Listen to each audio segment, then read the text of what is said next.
কোরবানির ঈদ সামনে রেখে পিরোজপুরের নেসারাবাদ উপজেলায় নির্ধারিত 5টি পশুর হাটের মধ্যে 4টির ইজারা খাজনা মওকুফ করে দিয়েছেন গৃহায়ন ও গণপূর্ত প্রতিমন্ত্রী এবং পিরোজপুর 2 আসনের সংসদ সদস্য আহমদ সোহেল মঞ্জুর।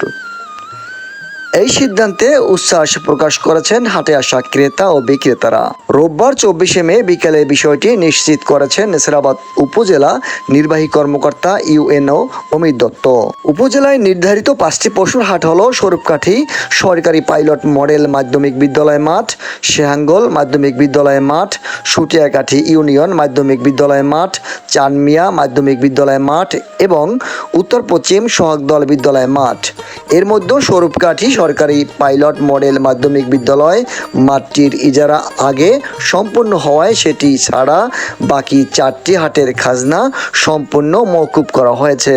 উপজেলার উত্তর পশ্চিম সোহাগদল পশুর হাটে আসা ক্রেতা মোহাম্মদ আব্দুস সত্তার বলেন, আগে গরু কিনতে এসে বাড়তি খাজনা দিতে হতো, এবার খাজনা মওকুফ হওয়ায় আমাদের অনেক সুবিধা হবে। সুটিয়াকাঠি ইউনিয়ন মাধ্যমিক বিদ্যালয় মাঠে গরু বিক্রি করতে আসা মোহাম্মদ ইব্রাহিম মিয়া বলেন, অতিরিক্ত খাজনার ভয়ে অনেক ক্রেতা হাটে আসতে চাইতেন না, এবার হাট অনেক জমজমাট হবে বলে আশা করছি।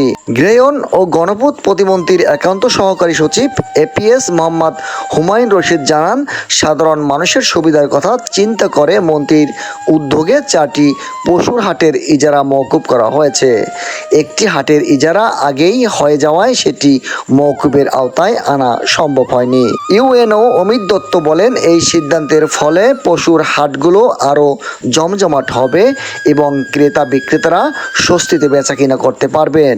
নেসারাবাদ থানার ভারপ্রাপ্ত কর্মকর্তা ওসি মোহাম্মদ মেহেদি হাসান জানান, প্রতিটি পশুর হাটে পুলিশ মোতায়েন করা হয়েছে।